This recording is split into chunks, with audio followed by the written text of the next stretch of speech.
Today's Veterans Radio program is dedicated to all the men and women who have served and are currently serving in the United States Air Force throughout the world.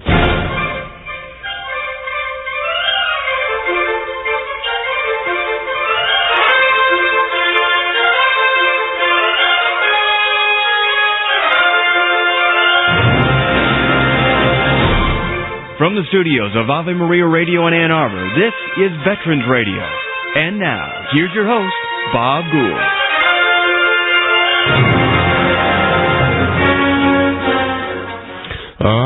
Yes, here we are once again for another Veterans Radio program right here on our flagship station, WDEO, right here in beautiful Ann Arbor, Michigan, the Garden Spot of the Midwest. And they're also part of the Ave Maria Network. Today we've got a program. Well, you know, we like to do programs not just of the past, but of the future. And I have a guest that is absolutely dynamite, Dr. Rebecca Grant. She's been on the program before. She's a spokesperson with the Air Force, and she will be our guest today and talking about defense strategy, Air Force defense strategy into the next decade. And with me, operating the board, is our board person, Nina. How you doing, Nina? Good morning, Bob. How are you today? Oh, you're going to say hello to your mom and dad? Hi, Mom and Dad. I love you. Oh, that's great. Okay. Yes, we do a lot of that. And she's got a big smile on her face, Mom and Dad. Okay. Well, we've got Dr. Grant coming on the program in just a few minutes here. We've got... What do we have, Nina? She's signaling me. Oh, we have our first break. Good. We'll be back with defense strategies into the next decade with Dr. Rebecca Grant right after this message. Oh, yeah. Nielsen Schmielsen. That was the album. That one's from Jump Into the Fire. We may be jumping to the fire. There's going to be a whole lot of changes. A whole lot of changes with our defense budget in the next decade. And we have... first of all, I think I'm going to give you just a little bit of background very quickly. Back in the beginning of January, President Obama announced his new defense strategy. This is all, I believe, part of cost shifting, etc. And it shifts the U.S. from a decade of war in Iraq and Afghanistan to where we're going to be changing our whole strategy as to whom we're going to be targeting. Ooh, maybe that's a bad pun. But we're going to be looking at terrorists. And then to quote President Obama, get rid of outdated Cold War era systems. Okay.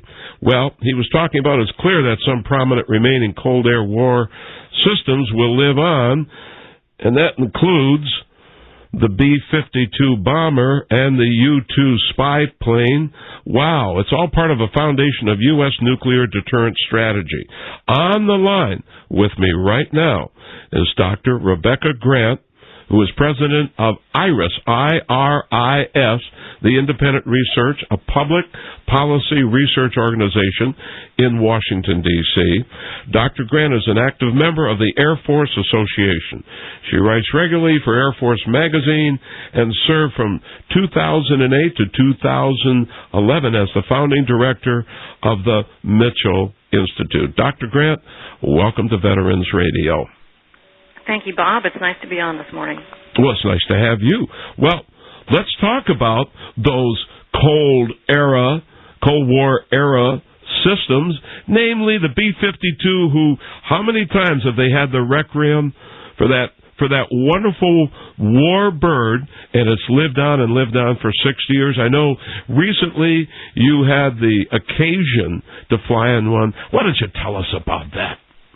Oh, I'm so glad I can start there. I was the guest of our Air Forces out on Guam, which is out in Micronesia. Guam is 8 hours flight away from Hawaii, so it really is the piece of sovereign U.S. soil, the furthest out in the Pacific. We've had bombers stationed on Guam on a rotational basis for about the last 8 years.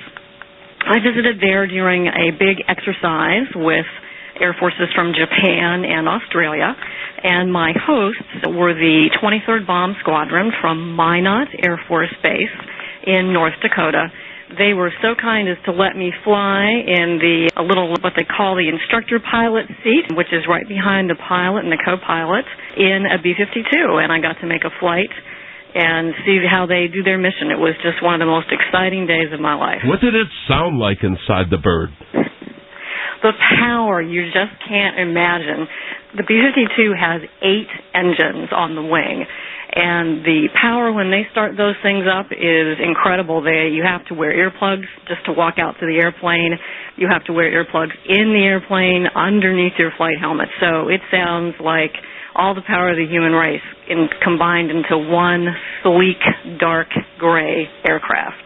Could you see the ground from where you were sitting? I heard that the pilots can't really see the ground, that they have to look straight out. Is that true?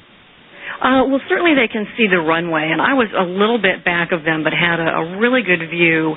And that runway on Guam is so historic. It's built partly of coral, and it has a shiny white glow to it. It also has a little rise at the end of the runway, and at the end is a cliff that goes right down into the Pacific Ocean. So you go down the end of this super, super long runway and lift up, and suddenly there below you are the waves crashing as you are peeling off into the sky. But the power of the B-52 is pretty immense, and we lifted off. It seemed like, just as they say, like a homesick angel, the B-52 lifted off. So it was pretty neat to feel that. And your heart was pounding. It certainly was. Next time, please take along somebody from Veterans Radio. I volunteer. They told me never to do that in the Army. I volunteer. Absolutely. Now, when we're talking about Cold War era systems, the B-52, what is the future for the B-52? Well, there is a long future ahead for the B-52. It just seems amazing, Bob, because this is an aircraft that was designed in the early 1950s. Hundreds of them were built. We now have just over 70 left in the active flying force. There are 4 squadrons. 2 are based up at Minot in North Dakota, including the one I flew with, and there are 2 others down at Barksdale Air Force Base in Louisiana. But these aircraft have a very important double mission. They contribute to nuclear deterrence, and they also perform conventional missions, which is, of course, what they were doing out on Guam. So they're part of all the war plans for the Pacific Theater. That means these crews have to be very proficient in the exacting standards of flying with nuclear weapons and training to use them if necessary, and also with training to use conventional weapons, particularly whether that would be gravity bombs or air-launched cruise missiles, conventional air-launched cruise missiles. And the fact is, we plan to keep these bombers flying for another couple decades. Well, some think that the U.S. should do away with the bomber's role as part of the triad, land, sea, and air, because, well, we're not having that same, I guess you'd say, the enemy, or that same strategy. We really have terrorists. I don't think the B-52 is going to work well for terrorists, or will it? What do you say about that? Well, really good question, Bob. Actually, the B-52 has done quite a bit of work, not in recent years, but early on in Afghanistan. Just a little 10 years ago, there were B-52s based out of Diego Garcia, and they were flying conventional missions, dropping bombs in Afghanistan on terrorists while U.S. Army and Marine and coalition forces were fighting on the ground. They did that again in Iraq in 2003, and now the B-1 bomber performs that mission daily. But we're talking about the B-52, and it has a role still in these conventional operations, but its nuclear deterrence role is still very important. There have been some significant changes in our nuclear posture as a result of the agreements between Obama and Medvedev back in a couple years ago.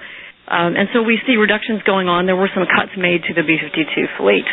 But it remains an important part of the triad. And, Bob, the thing that people really stress about the bomber, in this case it's the B-52 and the B-2 stealth bomber in the triad, is that it's a very flexible weapon. you can forward base a B-52 on Guam, for example, and send a message to the region. And it's a two-sided message. One, it shows that American power is there, and that points to countries perhaps like China who are improving their military capabilities and says, hey, we're only going to let you go so far. But the other half of the message goes to our allies and partners in the region, and it says that American military presence is here and we'll stand with our allies when it really counts.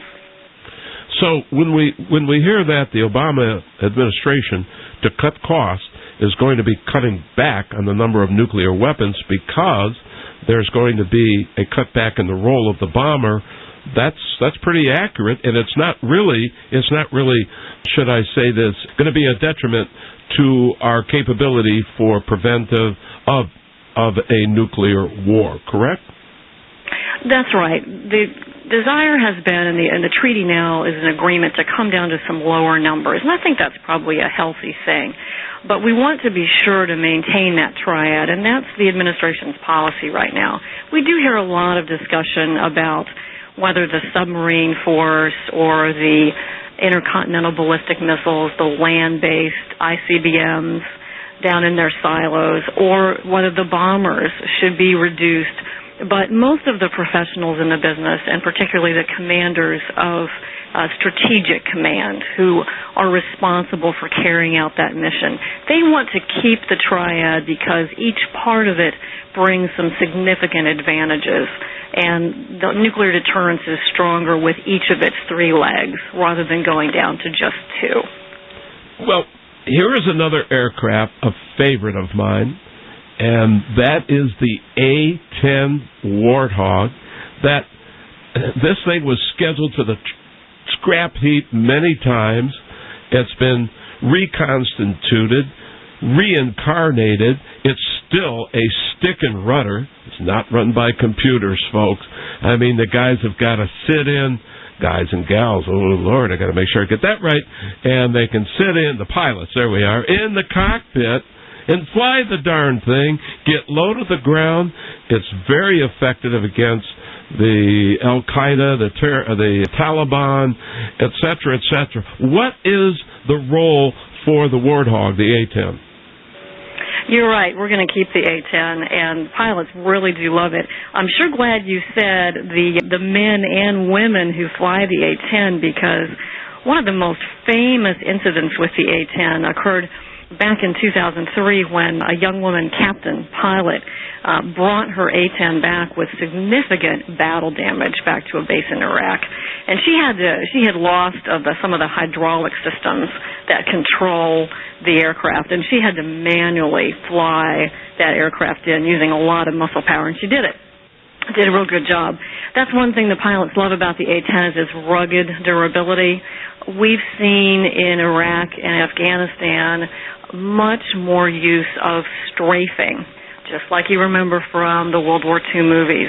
We've had all sorts of aircraft down at low level, strafing against Al-Qaeda and Taliban to pin them down while coalition forces maneuver. The A-10 is a master at that. Boy, when I've seen film of the A-10 and that 30 millimeter Gatling gun in the nose, wow! I would not at all want to be on the receiving end. I don't know of any other aircraft that really can do that in this day, and it is so how should I say, powerful and so much a part of our deterrent. So the future will be that we're not going to be losing the A-10 anytime soon. Is that correct? No, there will be. I think they're going to trim the A-10 force a little bit. You know, we just had a big round of budget cuts come out a couple weeks ago, and I think they will retire a few of the A-10s, but the weapon system as a whole is due to stay around. They, in fact, have taken some steps to expand the life and to bring it up so that it can put more hours on the A-10 by strengthening the structure. So they plan to keep A-10s in the force. The program that I saw regarding the A-10, that the pilots had, at one point, this one pilot had 3 missions in 4 hours. He was in the cockpit. He hot fueled meaning he did not get out of the cockpit. From what I understand, he didn't even shut the engines off, and he was back out there again. Wow, what durability. They actually had to pull the pilot, the service people, the techs, had to pull the guy out at the end of the day. So that says a lot, though, for the pilots to feel that way about their aircraft and to feel that way about flying something that still is stick and rudder. You still got to fly the darn thing. Speaking of, and I did not know that this was still part of the Air Force. I thought they'd retire it. What about the U-2 spy plane? U-2. So there's an aircraft that's a real contemporary of the B-52 in design.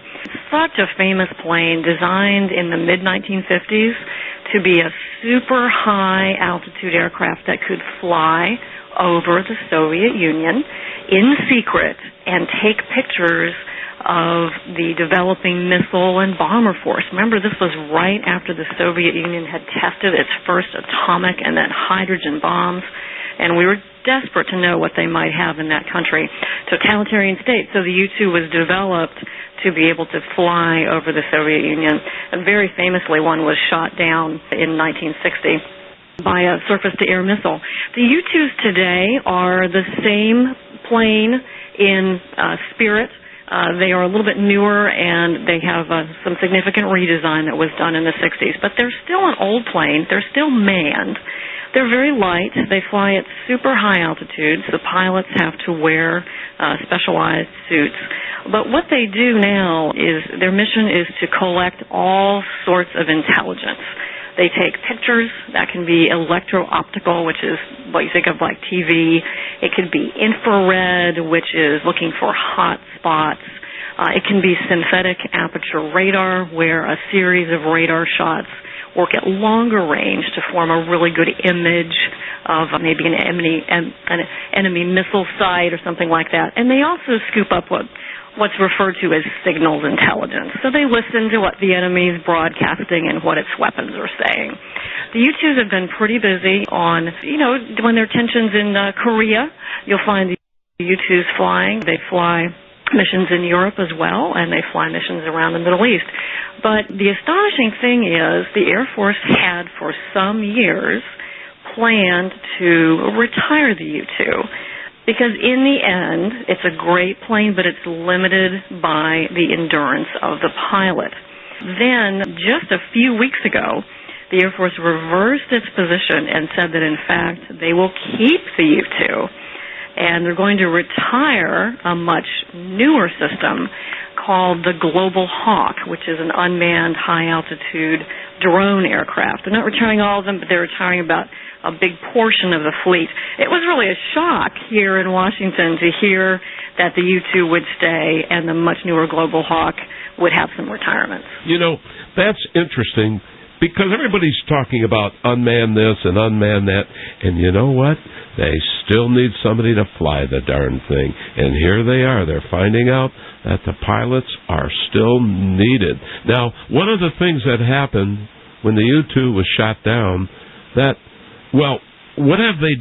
Are they flying the U-2 higher up in the atmosphere to keep that away, or is it still vulnerable to surface-to-air missiles?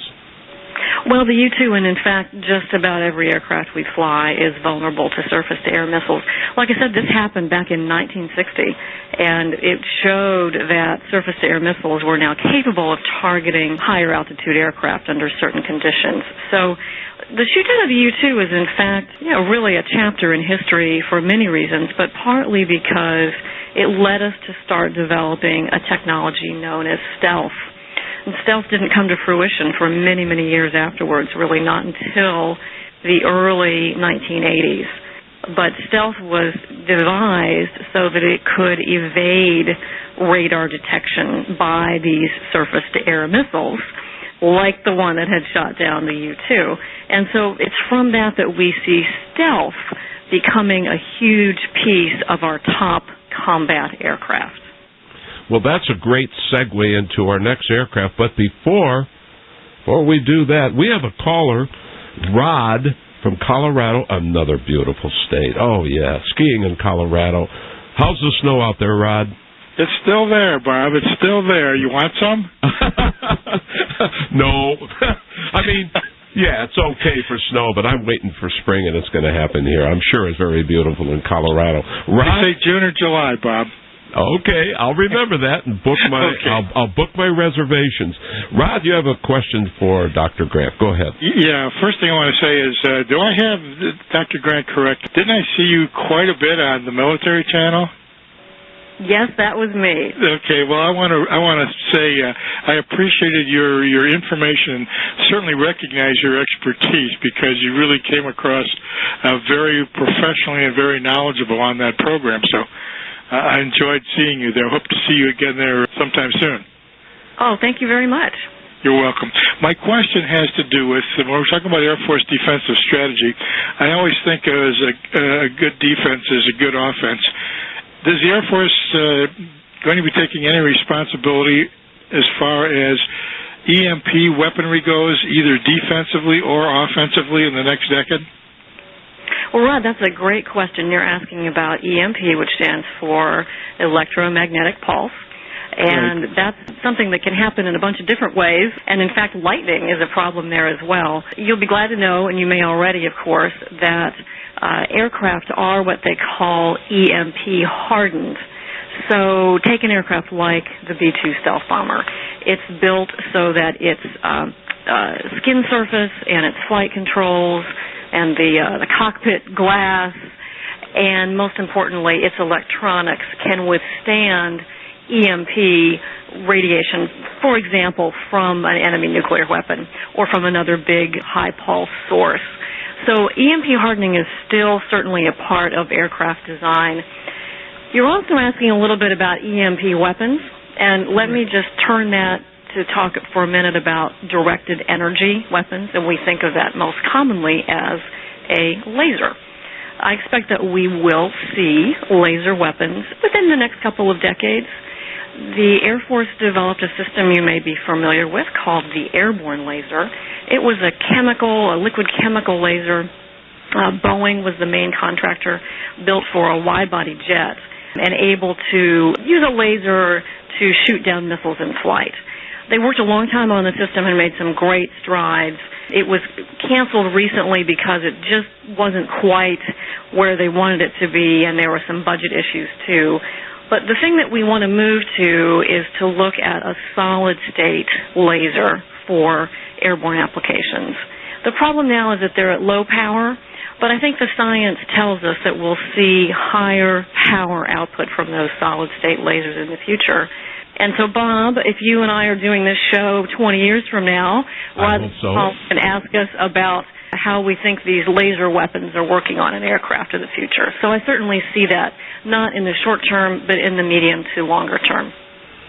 Rod, does that answer your question? Yes, it sounds good. And, Doctor, thank you very much. I guess I'm more confident now with the rise of Chinese weaponry that the Air Force and their Department of Defense is well aware of what's going on there, and it's got some plans to counteract anything that the Chinese can throw at us. So, Dr. Grant, I wish you continued success and hope to see you back on Military Channel real soon. Great. Thank you so much for your call. Great. Thank you for being on the air with us, Rod. Sure, Bob. Thank you. Bye-bye. Well, there you go, folks. Now, if you have a question for Dr. Grant or a comment, why don't you give us a call? It's toll-free. Don't cost you nothing. That's right. Not too many things today that are gratis, that are no cost. And you can give us a call at 877-573-7825. That's 877-573-7825. We're now going to get into stealth. How did that come about? The whole technology, finding out about that. Was that something that we copied something, or a facsimile of something that we copied, or was it strictly developed by the United States engineers? Dr. Grant?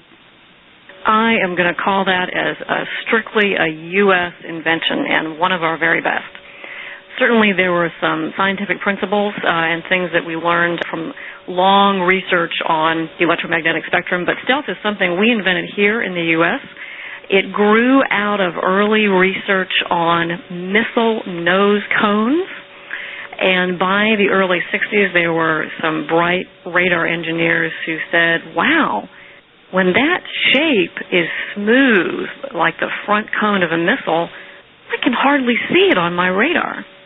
And from that came the idea of building an aircraft that used those smooth and radar controlling technologies. Much easier said than done. And a key breakthrough came when an engineer named Dennis Overholser, who worked for the Lockheed Aircraft Company out in Burbank, California, read a paper that had been written by a Russian, interestingly enough. But Dennis Overholser's insight was, he said, hey, if we made an airplane that used facets, diamond shapes on the outside, we could add up all the angles, figure out where the radar energy was going, and instead of sending that radar energy back to the enemy radar, we could send it off and scatter it into space. And that became the genesis of the F-117 stealth fighter. That breakthrough, a really American invention. Now, is there something else in the coating in the paint that's also radar absorption?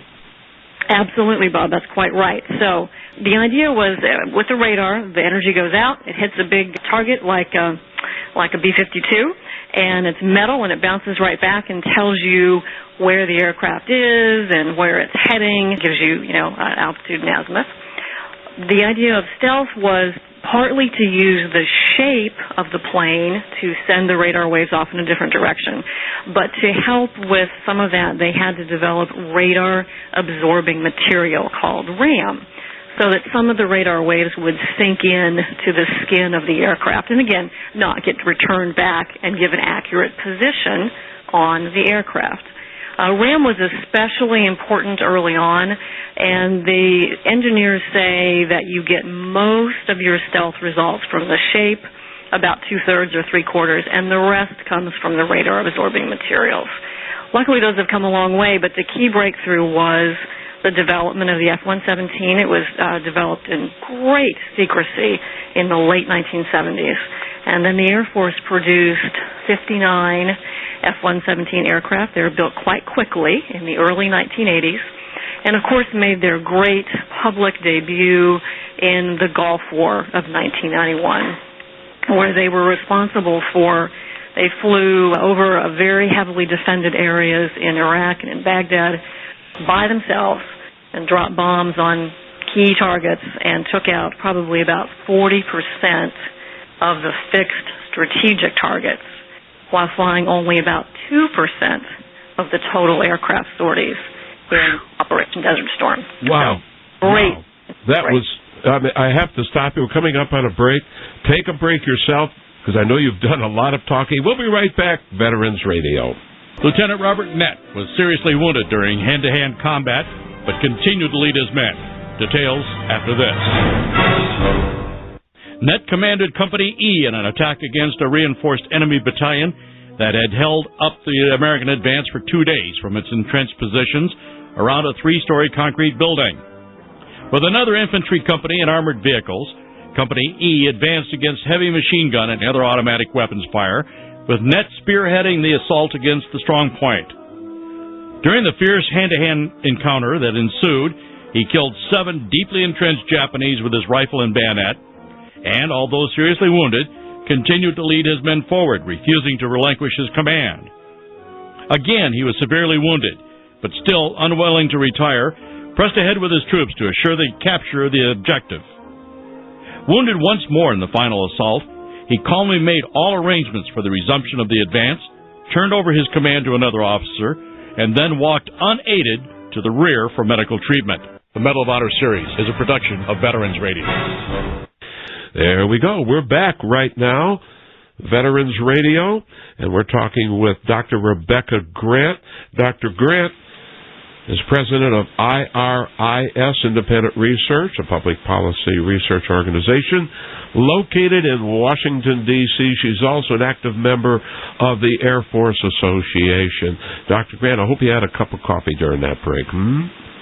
I sure did. Yes, you did. You really covered a lot of ground. By the way, folks, if you have a question for Dr. Grant or a comment, you want to know more about the defense of the Air Force for the next decade, or just about any Air Force question, you want to call us at 877-573-7825. That's 877-573-7825. Dr. Grant, we were talking about energy, radar absorbing material, paint. We were talking about stealth. Now, when I was down in Dayton for the Dayton, Ohio Air Show about 3 years ago, I heard that the F-22 Raptor, the Joint Strike Fighter, was going to be the last manned fighter, the last one, after all that history, T-47s, and the F-16, etc., that the F-22 was going to be the last manned fighter. How is that all shaping up, Dr. Grant?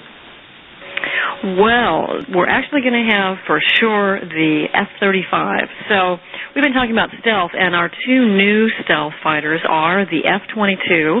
Did you see one there in the museum in Dayton when you visited? No, I did not. No, they were just going to get that when I was down there.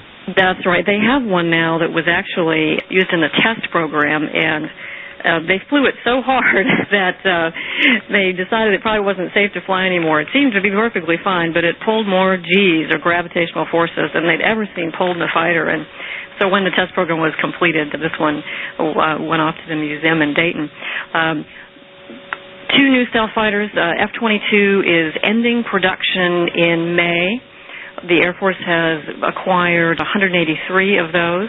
The big new program that's going through production now, just beginning to ramp up, is the F-35, and it's the Joint Strike Fighter. I want to talk about both of those, if that's okay with you, Bob, because they're two pretty interesting stories. Oh, fire away, Dr. Grant. Well, let's start back with F-22. We had been talking about the F-117, and Bob, I don't know if you've ever seen a picture of that, but that was a pretty funny-looking jet. It had the nickname the Cockroach, and people looked at it and said, oh, it'll never fly. Well, of course it did, and it was a super aircraft, and they're now retired. But the F-22 was planned to take all the great advantages of a fighter. Supersonic speed, flying faster than the speed of sound, extreme maneuverability, the ability to pull 9Gs, and put that together with stealth. So it required some huge technology breakthroughs. And it looks real different. If you look at the F-22, which I had the great privilege to do last week out in Hawaii, the Hawaii Air National Guard has several F-22s, and they're building up to a full squadron. I got to walk around and look at theirs. It's very sleek. All of its surfaces are designed for stealth, but in the back are two extremely powerful Pratt & Whitney engines, and these engines just make this the best fighter ever designed or flown. And pilots say it almost flies itself. It's really different from the A-10. We were talking about the A-10 earlier, Bob, and how it's really a stick and rudder aircraft.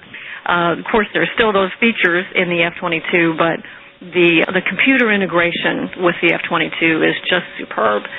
So it is our high-end stealth fighter. It's better than anything else in the entire world. I'm not boasting. This is just fact. It can go faster than the speed of sound without using afterburner. Do you know what afterburner is, Bob? Yes, I do. Yeah, it's when, and you see it, you see it a lot, like when a carrier aircraft takes off and you see that big flame, the flare coming out the back, that gives it that speed for takeoff. Well, the F-22 can go faster than the speed of sound without using that, which is tremendous in fuel efficiency and also in helping it stay stealthier. It's extremely maneuverable, so it is really the top end. It's there in case we need to win air superiority against a peer competitor, a country like China with a big air force. If we need to gain control of the skies in that situation, we're going to need the F-22 for the future. The program, the other one I want to talk about, of course, is the F-35. And it is the reason that F-22 is not the last manned fighter. So seeing the success of the 117 and also of the F-22, the decision was made by the Navy and the Air Force and the Marine Corps and Britain's Royal Air Force to get together on a stealth fighter program. They started this research back in the 90s, and the result is Lockheed Martin's F-35, and there are 3 types of F-35s. They're very similar, not exactly like, but they're very similar. There's the F-35A, and that's regular runway takeoff. The Air Force is buying that version, as are several of our top allies, scheduled to buy it as well. Then there is, bear with me here, there is the F-35B, and that is the Marine Corps version. It was actually one of the first ones to go into test, and so the Marines are pretty far down the road in having that capability developed and ready to go. The unique thing about F-35B is it can take off vertically. So it's what they call STOVL, long acronym, stands for Short Takeoff and Vertical Landing. So that's, do you know the Harrier, the AV-8 Harrier that goes up and down? Yes. The F-35B is the replacement for the Harrier. Okay. Now that was British, right? The Harrier? That's right. The Harrier was a British design, fabulous aircraft, really tricky to fly, and there's some real combat losses from the Harriers. But the Marine Corps bought them so that they could do expeditionary operations, and so they can operate off amphibious ships, which to you and me, Bob, would look like smaller aircraft carriers. They wouldn't to a Navy man or woman, but to us they look like small aircraft carriers. So that's the F-35B, and the Marine Corps will be buying that variant. They are completely committed to it as being part of their aviation modernization. They've waited and put off purchases of other aircraft they might have bought in order to get F-35B. Wow. That's not it. There's a third variant as well, which I can tell you about. Oh, yes, go ahead, please. Okay, so remember I said the other big partner here was the United States Navy. And, of course, they do carrier operations, big deck carriers. When I was in Hawaii last week, I was at Pearl Harbor, Joint Base Pearl Harbor, it's called now, together with Hickam Airfield, both so historic. And I happened to be driving right along the channel when an aircraft carrier came in. It was the USS Stennis coming back from a long deployment. And it just was so moving to see all the sailors in their whites lined up along the flight deck, returning from several months out in Central Command and out in the Pacific.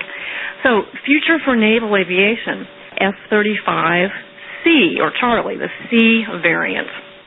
It looks a lot like the other two, but its wing area is a little bit bigger, and of course it's been made more rugged so that it can take the stress of carrier landings, and it has a tailhook, still the system that naval aviators use to catch a wire stretched across the flight deck, and that's what slows them down and brings them to a stop on the deck. So, and you got to have a pilot to do that, folks. Pilots, we think about unmanned planes, and they are great. We think about Predator or the Reaper, which is a slightly heavier version of Predator. But, the aircraft weight of those is very light. A Predator weighs about 2,000 pounds versus a B-52, which weighs so much more. Even when you look at a fighter like an F-15, empty weight of an F-15 is, 30,000, 40,000 pounds. So in a light aircraft like Predator, which is used for reconnaissance, it's really nice not to have to put the weight of a pilot in. In a bigger aircraft that's carrying a lot of fuel and weapons and bombs, the weight of the pilot isn't as important anymore. And what is important is the brains of that pilot and their ability to get the mission done. So that's why pilots are still pretty important to these aircraft.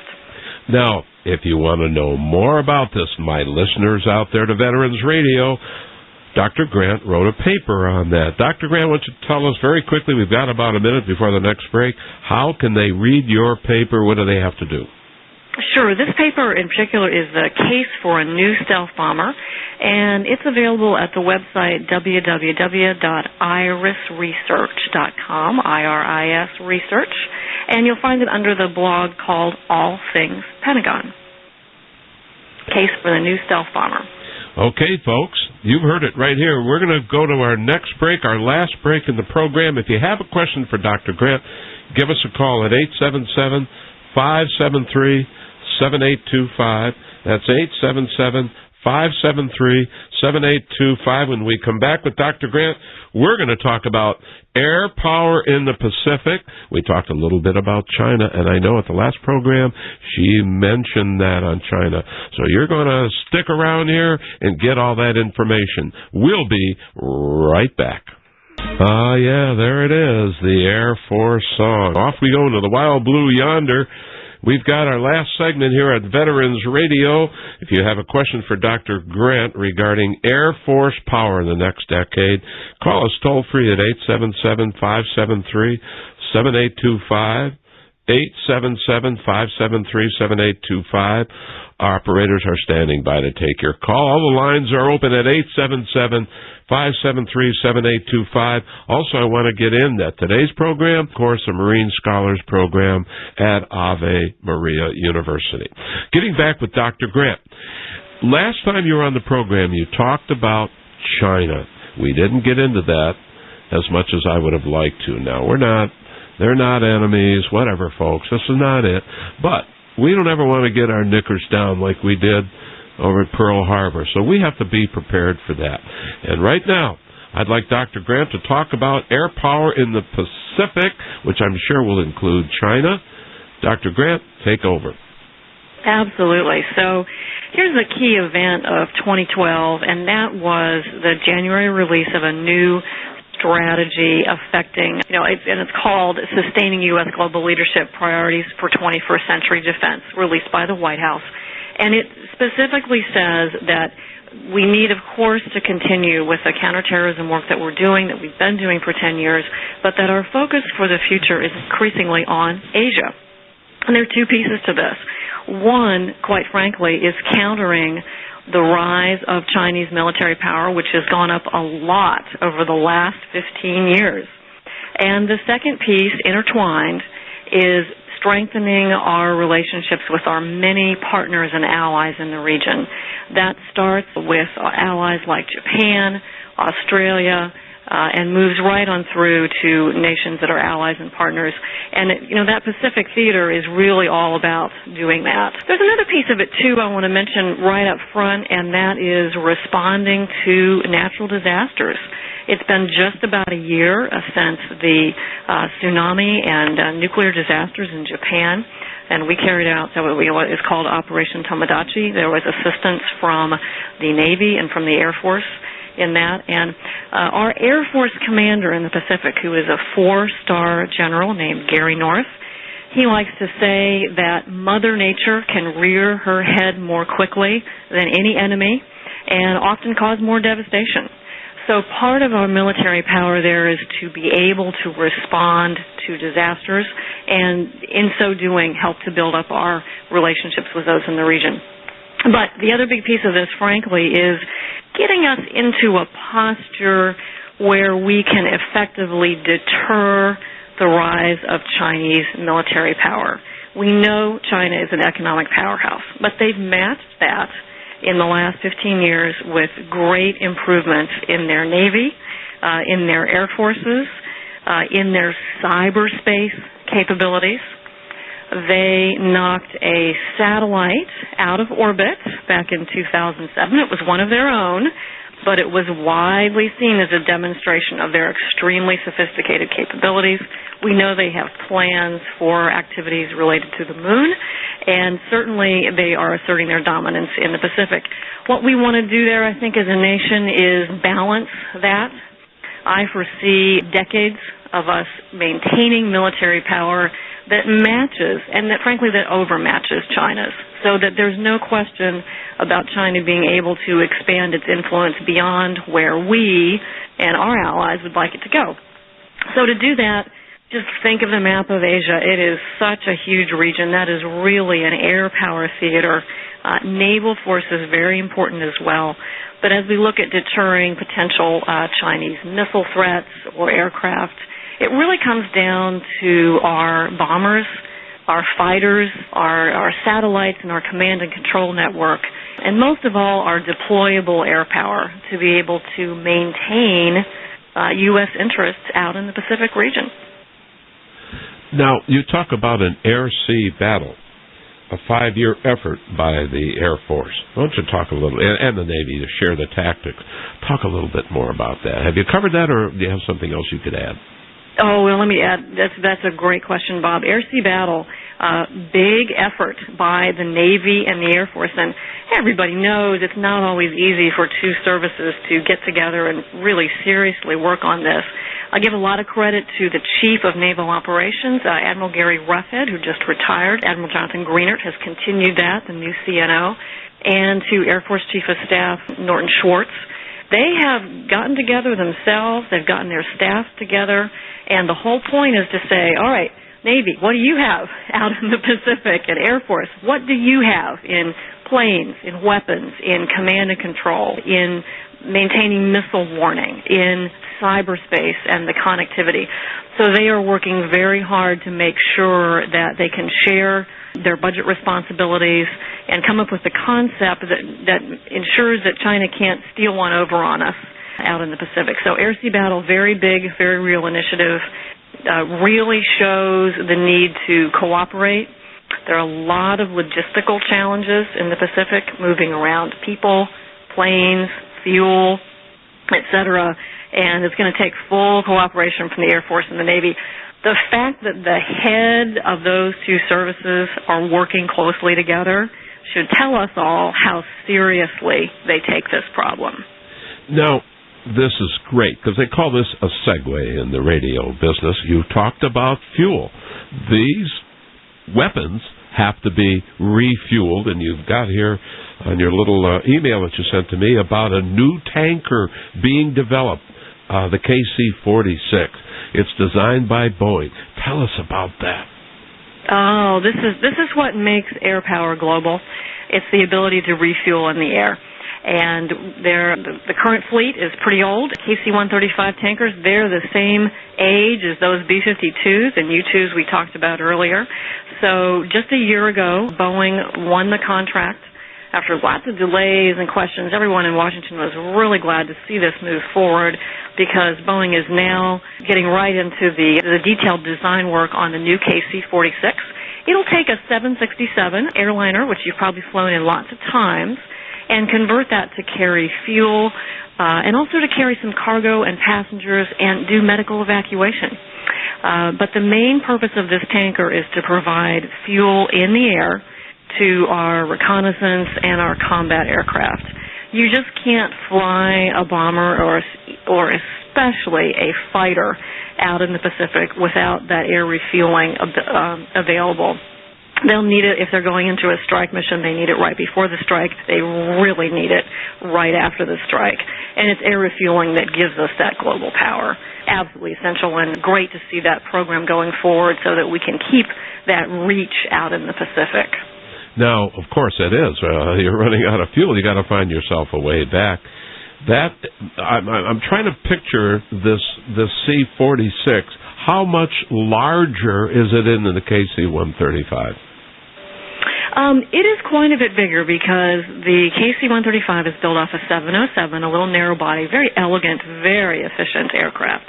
But the KC-46 will carry quite a bit more fuel, and you're really going to need that out in the Pacific, where every aircraft needs the fuel. But the tanker itself will be air refuelable. Our current tankers aren't, except for a handful. These tankers, so if one tanker is ready to go off station, it can take the rest of its fuel and put it into a tanker that's staying on station. And if you believe it, those were some lessons that were learned on long missions in Afghanistan. There are some missions up there where it's wintertime and the weather's terrible, and aircraft are several hundred miles from their bases, and they absolutely have to have fuel to get back safely, to get back at all.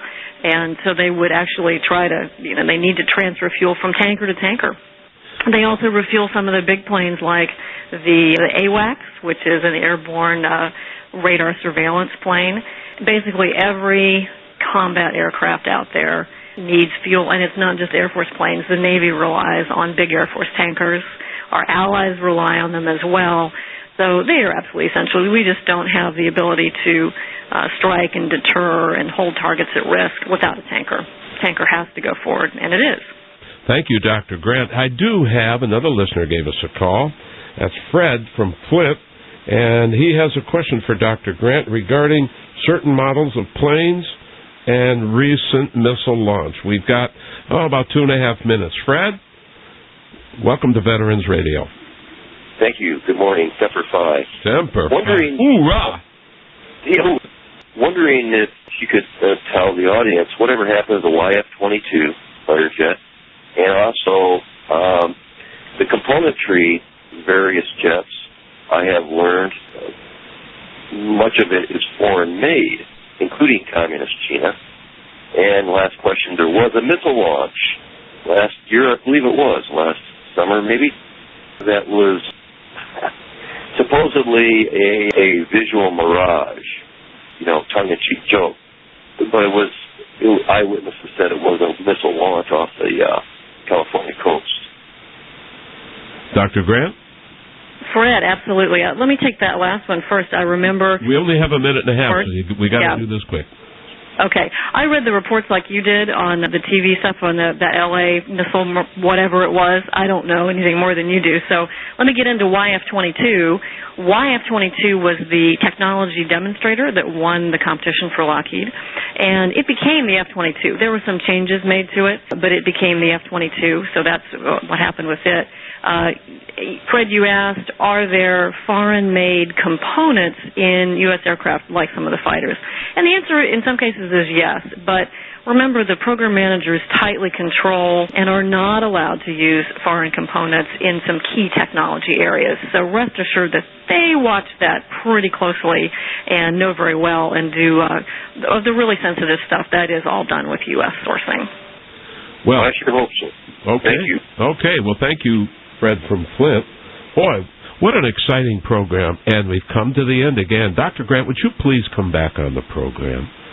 I certainly will, Bob. I love Veterans Radio, and I enjoy talking to the listeners today. Well, thank you very much. And if you want to know more from Dr. Grant, you want to go to www.irisresearch.com. irisresearch.com. Dr. Grant, you have yourself a blessed day, and we'll talk to you soon. You're listening to Veterans Radio. You are dismissed.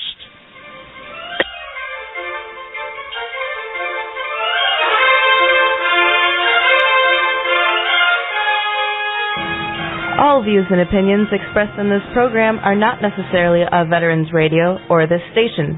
Veterans Radio is a production of Veterans Radio, LLC.